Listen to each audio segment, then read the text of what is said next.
sisters are doing it for themselves. Hallelujah. Yes, they are. And we're going to talk about a really cool female-orientated film, which is just friggin' awesome.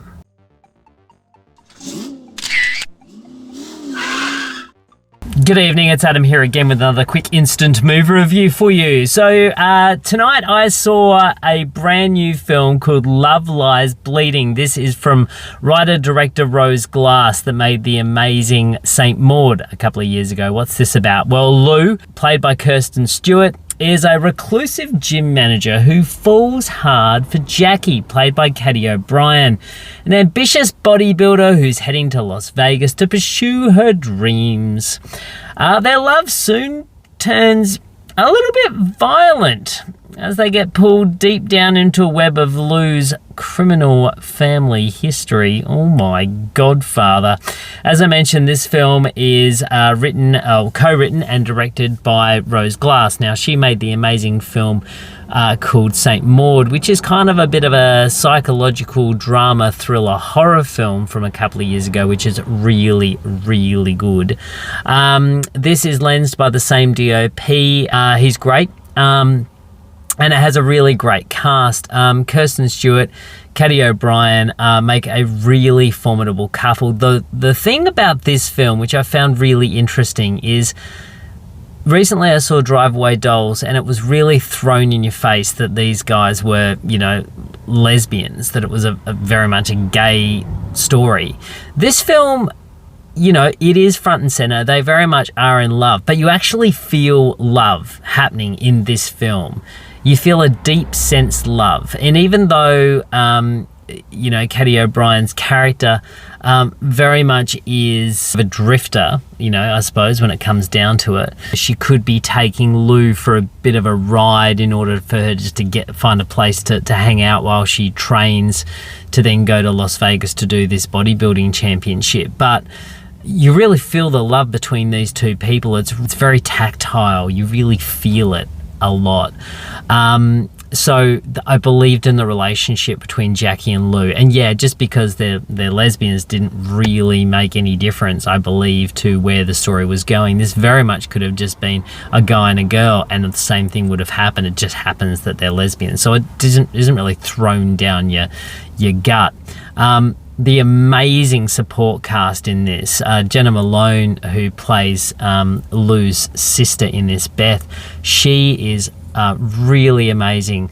A traumatized woman who's the result of numerous beatings from her husband, played by Dave Franco, who you just want to throw up against a wall. Anyway, stuff happens.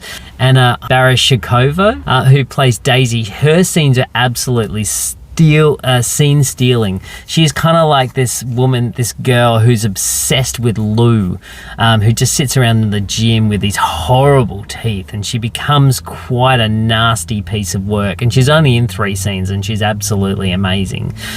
So she should definitely get some recognition somewhere along the line. I don't know, but she was amazing. And Kristen Stewart, I'm not usually a big fan, but she's really, really good in this film. And Katy O'Brien, oh my God, what a revelation. She is something else. And her body, my God, it's craziness. There's an amazing support cast in this, as I mentioned, but Ed Harris definitely has to get an award for the worst hair I have seen since, I think, Rocky Horror Picture Show, because he has this amazing hair that is just, it's all party at the back. There's nothing at the front, and it is so long. It really is quite something. And he is so sinister. It's kind of like this film is made for me, because I love these pulpy thrillers, like the kind of stuff that the Coen brothers, used to make, like Blood Simple kind of stuff. This is real great pulpy thriller territory with great characters, really taut thriller elements, kind of, you know, crime stuff and you know, crime families and this amazing relationship in the middle that's forged between Jackie and Lou. I just love this film. I thought it was great. Now, be aware there is some pretty full-on sex scenes in this film.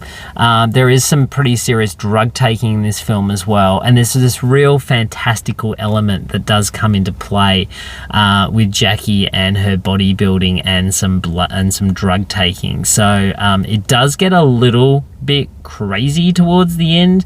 I was sort of a little bit torn on the very last 5 to 10 minutes of this film of what actually happens, but you know, I do feel with Rose Glass and what she did with Saint Maud and that kind of supernatural element that was in that film kind of feels like it flicks into this one as well. It's visually, it looks amazing. The performances are great. I love the story, and if you get a chance, do see this film.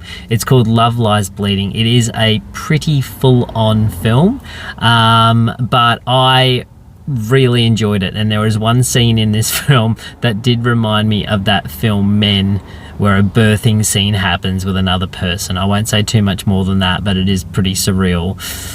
Don't take drugs, kids. That is it. That is it for my review of Love Lies Bleeding. Definitely go and see this film if you get a chance. It's one of the films of the year for me. I'm going to give it 8 out of 10. I thoroughly enjoyed it. Definitely see it, if not for Ed Harris's hair. It's crazy. Okay.